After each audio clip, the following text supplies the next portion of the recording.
tu es tout le temps en train de courir, que tu es tout le temps dans l'action et que tu t'épuises, que tu en as marre, que tu es en train de te fatiguer, à être tout le temps en train de remplir ton temps avec de plus en plus de choses à faire et que tu commences à en avoir marre de pas pouvoir juste te poser et profiter de ta vie, cette vidéo est pour toi.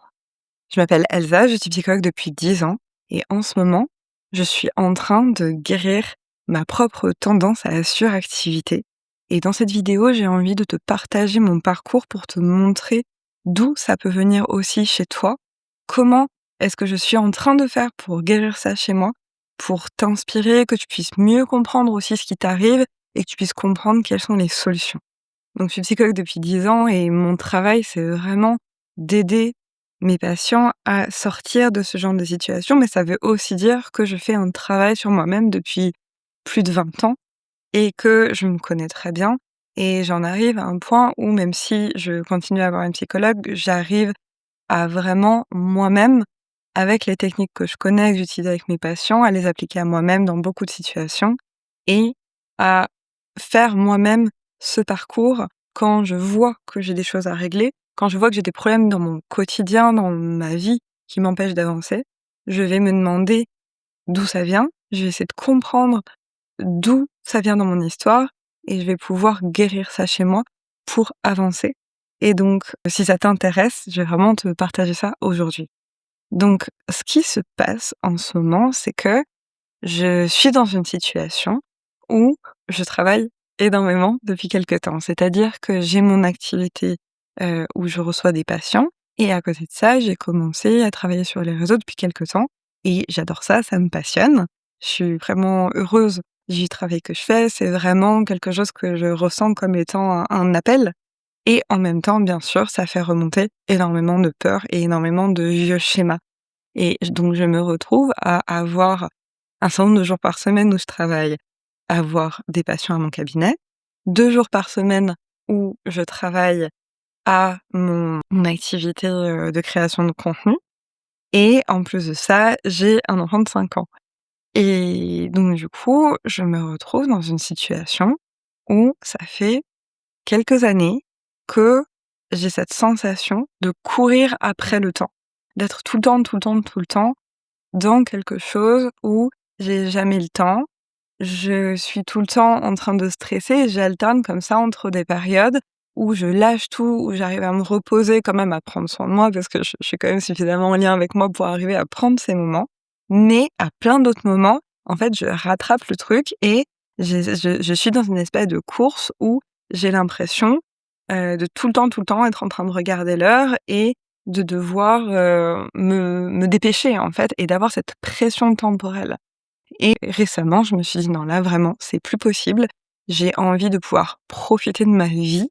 Surtout que, j'ai la chance d'être dans une situation où financièrement, j'ai pas de pression, dans le sens où mon activité libérale, elle me permet largement de vivre, bien et donc le travail que je fais pour YouTube à côté, bien sûr, j'ai envie que ça marche, j'ai envie de faire des bonnes vidéos, j'ai envie, de donner quelque chose de bon, mais j'ai pas envie de le faire au prix de mon propre bien-être. Surtout que sur ma chaîne, c'est justement ça que je suis en train d'aider les personnes à faire, c'est de se reconnecter à elles-mêmes et à leurs propres besoins et à leurs propres émotions.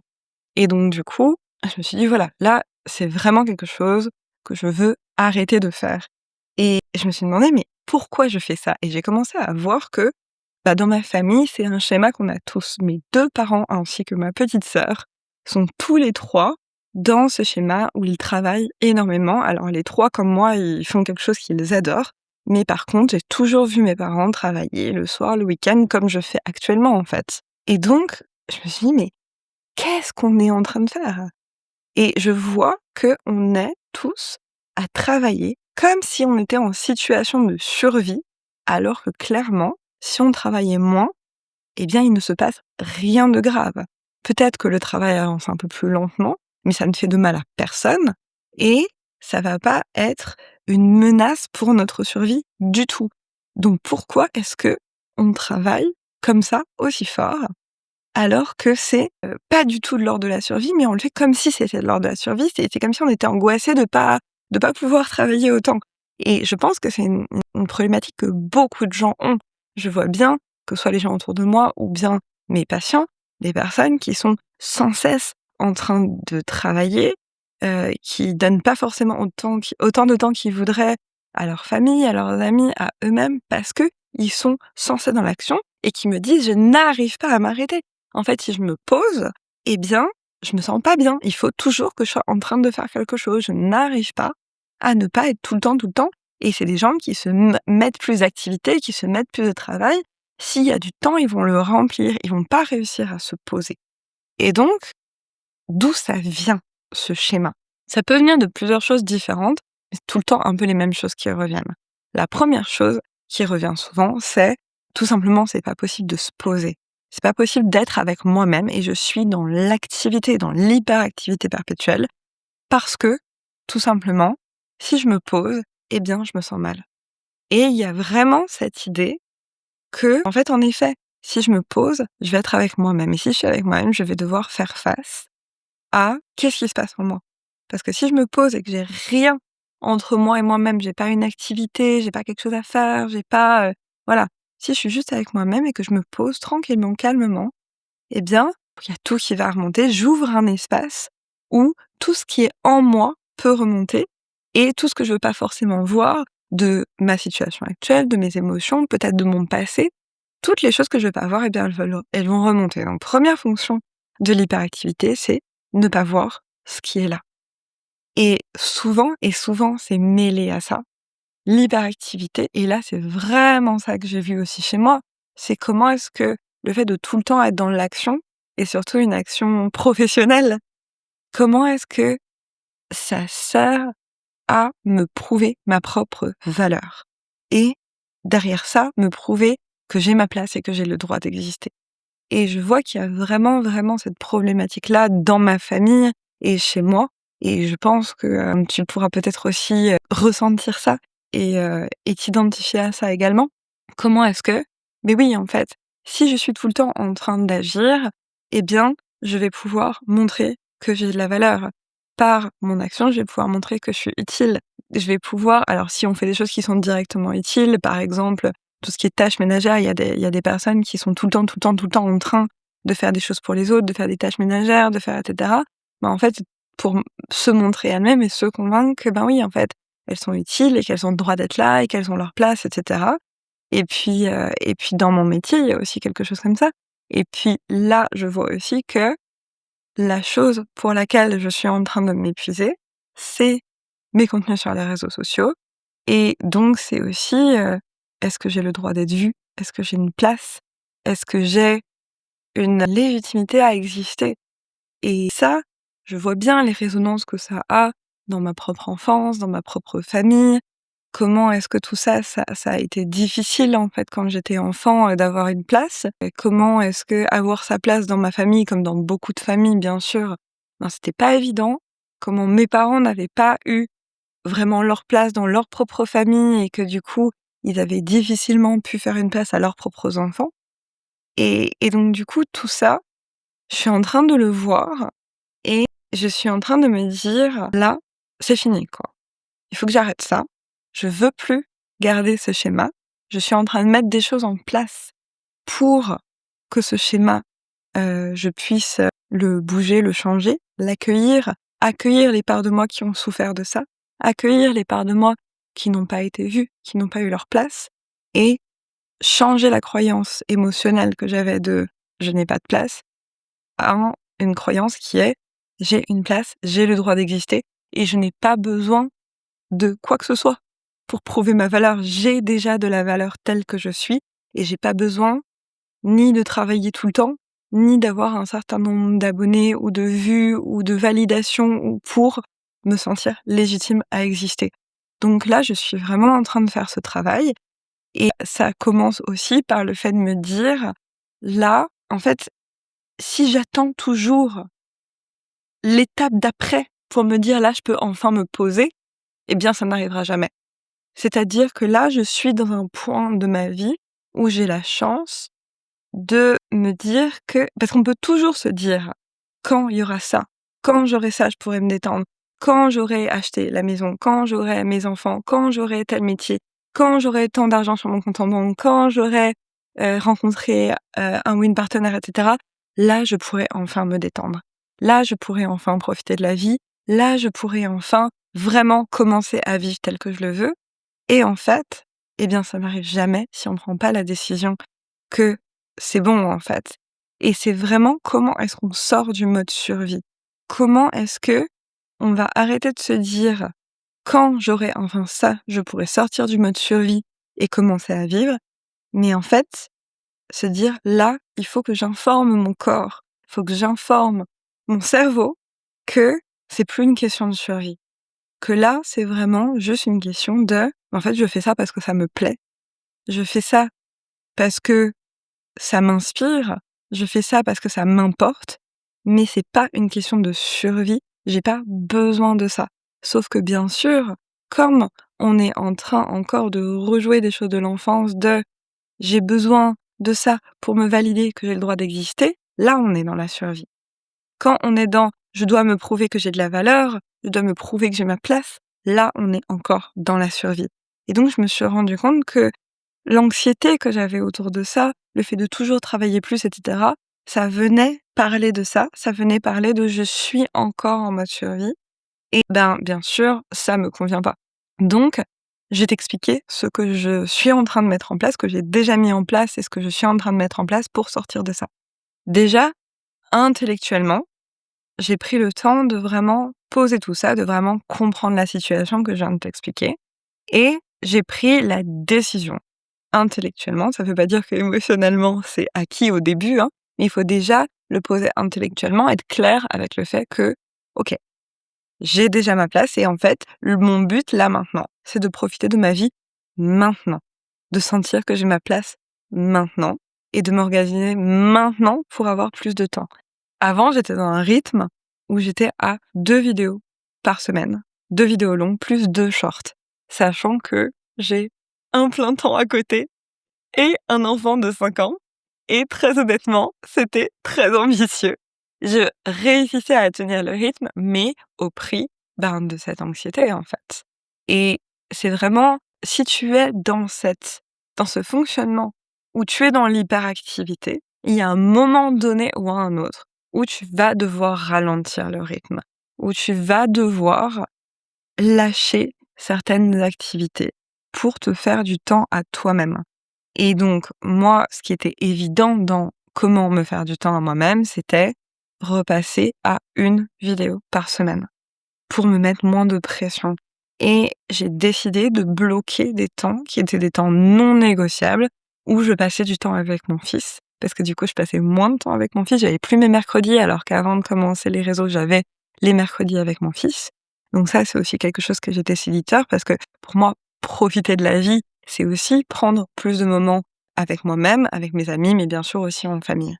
Et donc du coup, j'ai réorganisé mon emploi du temps pour me faire plus de temps, pour sortir de ce truc où j'avais un peu la tête sous l'eau. Ben forcément parce que je m'en étais mis beaucoup, beaucoup trop pour parce que j'étais tellement dans cette anxiété de me prouver ma valeur et d'être tout le temps dans l'action, que du coup je m'en étais mis beaucoup en me disant: «Ben en fait, plus j'en fais, plus ça va marcher vite et plus, ah là là, il faut que j'en fasse le plus vite possible». Alors qu'en réalité, je n'ai pas du tout de contraintes temporelles. J'ai pas besoin d'avoir, du succès et puis comment on mesure le succès? Enfin voilà, dans, 2 jours, 3 jours, 2 mois, 3 mois, enfin c'est bon quoi. Et donc vraiment parce que l'idée c'est de me dire: «Voilà, tout ça, ça va m'apporter quoi?» Et en fait, qu'est-ce qu'il y a? Quand j'aurai du succès ou quand j'aurai quelque chose qui tourne ou qui marche suffisamment selon mes critères, qui sont des critères, enfin voilà, eh bien, qu'est-ce qui se passera? Je pourrai me reposer, je pourrai profiter de ma vie, je pourrai profiter de mon temps, je pourrai prendre du temps avec les gens que j'aime. Mais pourquoi j'aurais besoin de ça? Parce que si j'ai suffisamment travaillé, je pourrais me dire que je mérite de me reposer et de prendre du temps et de profiter de ma vie. Tu vois comment est-ce que la logique, à un moment donné, j'ai la chance, et je sais que c'est pas le cas pour tout le monde, mais j'ai la chance d'être dans une situation où je peux réellement travailler moins. Je peux réellement m'organiser différemment. Je sais qu'il y a des gens où c'est pas leur réalité, Je pense qu'il y a beaucoup de gens aussi qui se racontent l'histoire qu'ils peuvent pas faire moins, mais qui en réalité pourraient s'organiser peut-être différemment. Mais voilà, où on se dit toujours en fait: «Mais finalement je suis obligé de» non, en fait on n'est pas forcément obligé. Il y a des choses qu'on peut moins faire, il y a des choses qu'on peut déléguer, il y a des choses qu'on peut organiser différemment, très souvent quand même.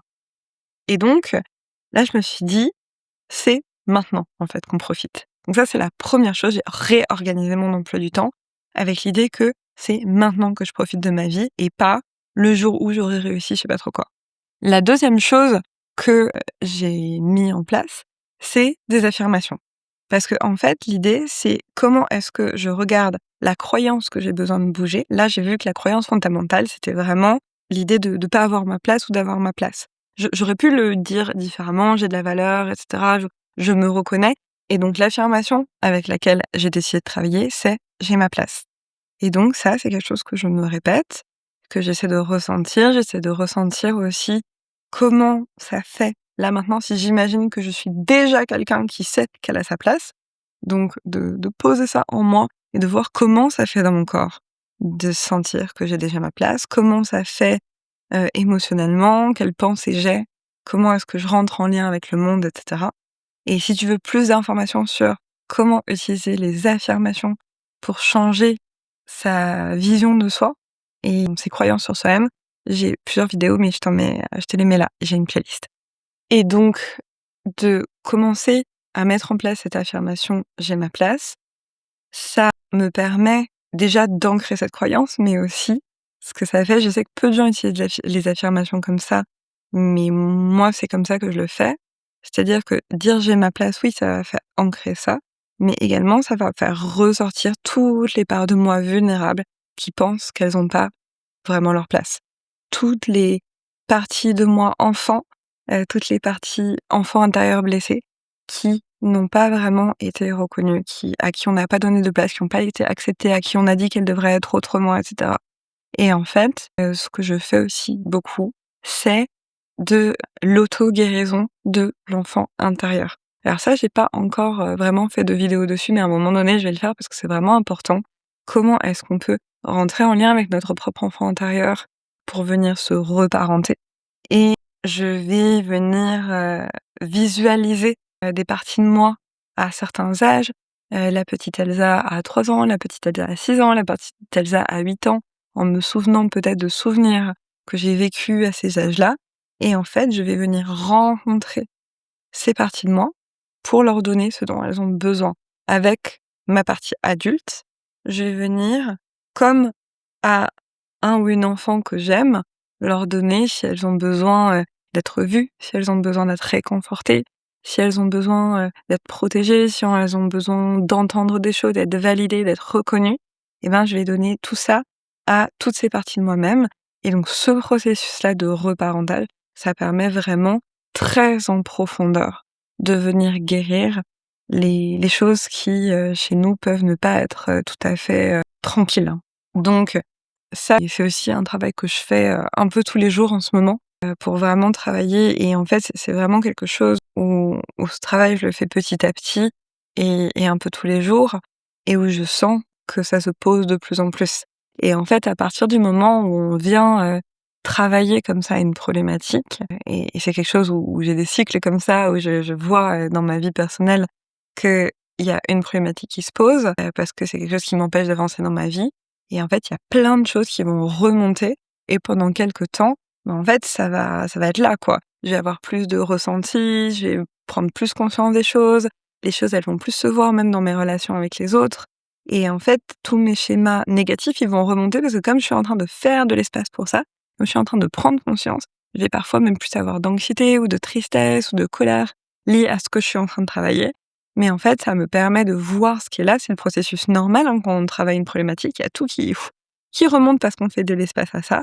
Et au fur et à mesure que ça remonte, mon but, c'est vraiment de venir accueillir, de venir apaiser, de venir réconforter les parts de moi-même blessées qui sont en train de remonter. Et entre autres, grâce à ces visualisations de reparentage et à un dialogue avec mon enfant intérieur. Et un autre, exercice que j'ai fait par rapport à ça, c'est un exercice d'auto-validation et d'auto-reconnaissance. Et ça, je vais te faire une autre vidéo là-dessus. Comment est-ce que tu peux venir, en faisant des visualisations justement de l'enfant intérieur, valider et reconnaître toutes les parties de toi qui n'ont pas eu suffisamment de reconnaissance et de validation, et comment est-ce que tu peux aussi t'apporter de la validation dans le présent. C'est-à-dire, quand tu fais quelque chose dont tu es fier, eh bien, pouvoir vraiment prendre la place de dire: «Ah mais ça, j'ai réussi ça aujourd'hui». Même sur des petites choses, et ben, aujourd'hui, j'ai réussi ça. Et en fait, pour celles d'entre nous qui ont manqué de validation, de reconnaissance, qui n'ont pas été assez vus, qui n'ont pas été assez reconnus, c'est très important pour un enfant d'être vu, parce qu'un enfant, à la base, existe à travers le regard surtout de ses parents, à travers ce qu'il renvoie aux personnes qu'il aime. Eh bien, si on n'a pas assez eu ça, on peut ne pas avoir le sentiment d'exister totalement. Et donc pouvoir me donner ça à moi-même petit à petit, c'est aussi vraiment un axe de travail important. Donc ça, je te fais une vidéo dédiée à ça, avec un exercice, l'exercice que j'ai fait moi-même par rapport à ça, et qui m'a beaucoup aussi aidé à avancer, qui continue à m'aider.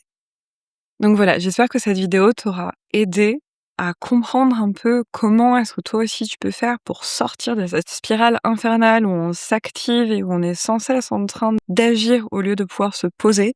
Et j'espère que ça t'a inspiré à la fois à mieux te comprendre, mais aussi à voir que c'est possible de sortir de ça et que c'est possible de trouver des solutions. Moi, je suis en train de faire ce travail, mais pour l'avoir fait sur beaucoup, beaucoup d'autres problématiques, je sais que ce travail, il est efficace. Je sais qu'il y a plein de problématiques que j'ai résolues avec ce travail-là, donc je sais que ça aussi, je vais le résoudre avec les mêmes outils que j'ai utilisés, pour résoudre d'autres problèmes que j'ai eus, dans ma vie. Et je sais que c'est un travail qui est vraiment profond et qui vient vraiment profondément guérir les blessures qu'on peut avoir. Et donc, j'espère que ça t'a vraiment inspiré à te comprendre et à te dire que c'était possible aussi pour toi de trouver des solutions. Si tu veux commencer aussi ce travail quelque part, j'ai un guide gratuit que je te mets en description, qui comporte des exercices pour retrouver un lien aimant avec toi-même et plus de solidité intérieure, entre autres en te reconnectant avec amour à tes besoins, à tes émotions. Et ça aide vraiment aussi à faire ce travail dont j'ai parlé pendant le reste de la vidéo. Je te dis à bientôt.